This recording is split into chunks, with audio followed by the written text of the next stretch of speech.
my intuition and listening to my gut feelings saved my life, and this is what happened. I was in high school, Pokemon GO was the thing. I wasn't playing it, but like I had a lot of friends who were playing it, and one of my best friends was super into it. She was over at my house. We were trying to figure out what to do on like a weekend night, and she was like, should we just drive around and go get Pokemon? I don't really know how it works, so when I explain the Pokemon parts of the story, give me some grace here.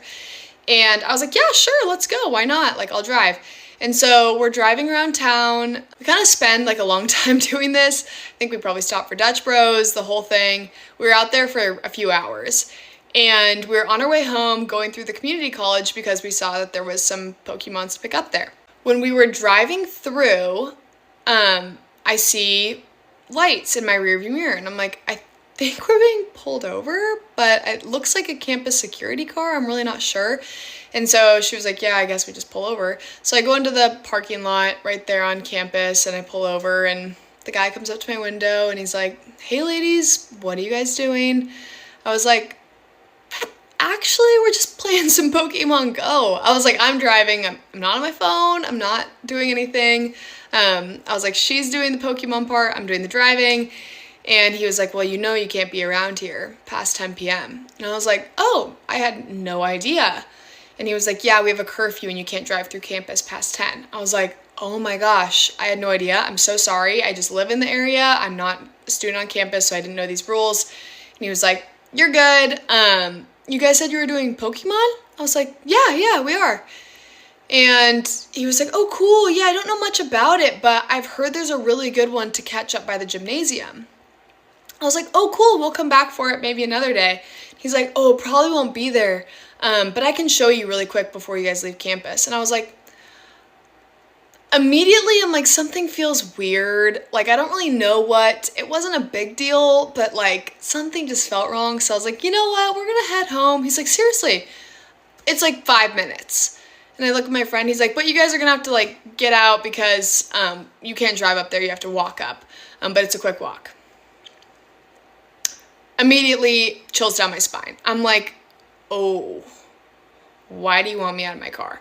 And I was like, we are really close to my curfew. My parents will kill me if I'm not home on time. I'm so sorry, I've got to go. But are we good here? Like on a law level, like have I broken any laws? He's like, no, you're good. You guys are good to go home. I was like, thank you so much, sir. Have a good night. And I drive home. I drop my friend off. I get home. My mom's like, hey, how was your night? I was like, it was good. I was like, we had a lot of fun, but did you know that COCC has a curfew? She was like, what? I was like, yeah, I guess you can't like drive through campus past 10 p.m. She was like, I didn't know that, but okay. She was like, were you on campus? I was like, yeah, we drove through, but I didn't know that. We got pulled over. And I was like, and then the guy like wanted to show us a Pokemon Go, but he said we had to get out of our car. I tell her the whole story, and she's like, Alexandra, that's really weird. She's like, I'm glad you're home, but good thing you didn't get out of the car. Like, thanks for being smart, whatever, the whole thing. I'm like, okay, good night. So not even a week later, on the news, in my small town, mind you, like pretty much everyone knows everybody. I see on the news that there has been a murder on the community college campus. And it was a young blonde girl walking home, and the campus security guard is the suspect on the loose. Yeah. I see his picture on the screen. I'm like, Mom, that is the guy. That's the guy from the other night that wanted she and I to get out of the car. And she was like, what? And I'm like, yes, that is him. Months go by, he gets caught, the whole thing, everyone's rattled. I'm like, that is so scary. It gets worse. Dateline comes out with a whole thing on it. And, you know, Dateline, they do the whole investigation. They, get all the info. It turns out that he had premeditated this months before, and that was looking for a his prime person that he wanted, and it was a young blonde. There was more to it. I can't remember the whole Dateline episode. I've watched it once, never doing it again. But My profile matched exactly what he was looking for, and I have never felt sicker to my stomach, but I am so grateful I listened to my intuition and that I was lucky enough to just be in my car and be able to drive away, and not the poor girl that was just walking home and was helpless. But I just want everyone to know that, like, if you get a weird feeling, if something happens and you just don't feel right, listen to yourself. I just did a different story time on being stalked in the airport on my airplane. So many people in the comments were like, you should have said something sooner. And you know what? That's so true. But in the moment, you're so shocked it's happening to you. And I think we've been conditioned to be like, don't overreact. It's not a big deal. And that, like, if you do report things, you feel silly because sometimes people like don't take you seriously and they're like, yeah, okay. He literally was just looking at you weird. But you can feel it, and always listen to yourself. Always, always, always listen to your intuition, your gut feeling. Do not let that go. I make these videos of stories that happen. These are real stories that happen in my life. And the reason I do it is because I've had so many people say, like, thank you so much for saying this. Like, I didn't even know this was possible. Or if this happens, now I know how to react or how not to react. And that's all I hope for. If someone can learn anything from me, like literally take anything away from these videos, I'm happy.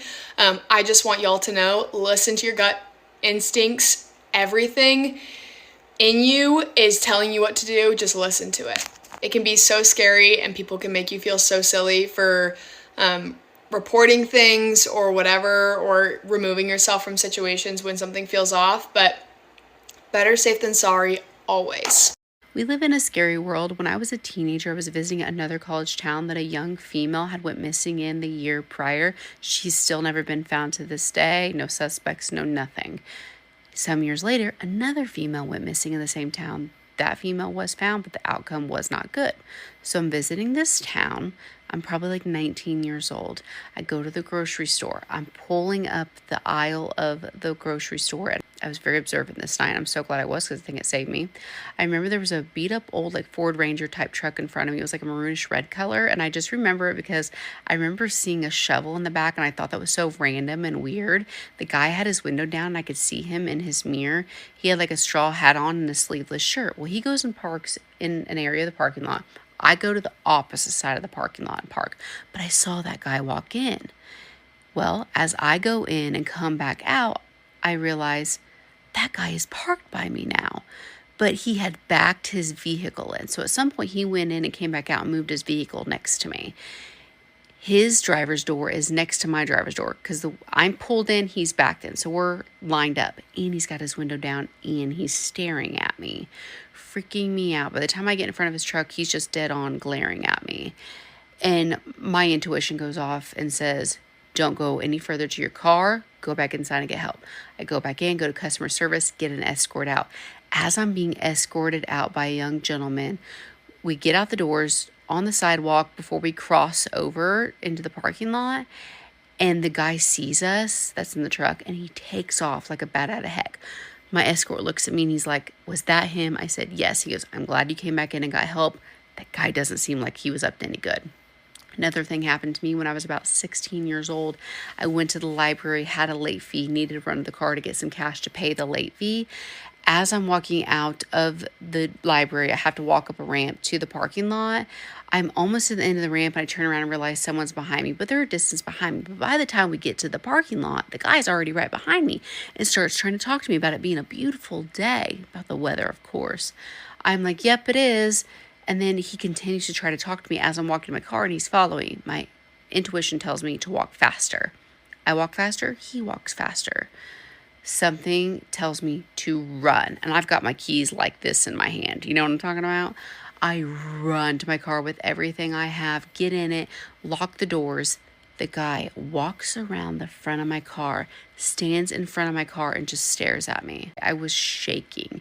Finally, he turns around and walks off to the opposite side of the parking lot. Of course, he wasn't parked near me. He followed me. Point is, be mindful, be observant, and trust your gut and intuition.